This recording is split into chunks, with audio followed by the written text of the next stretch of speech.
Assalamu alaikum. Jemi në 10 ditëshin e Dhulhijhes, 10 ditëshin më i mirë, për cilin Allahu i lartësuar është betuar në Kur'an, dhe Zoti i gjithësisë nuk betohet vetëm se për një gjë tepër të rëndësishme.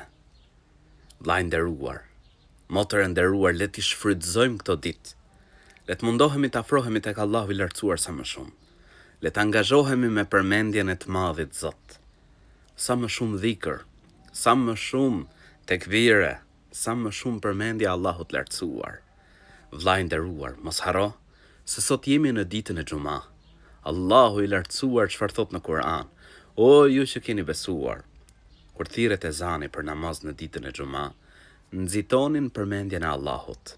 Prandaj, përgjigju thirrjes Allahut lartësuar, i cili të urdhëron në Kur'an me e fal namazin e Xumas, me ju përgjigj thirrjes ezanit, me shku me përmend Allahun e lartësuar.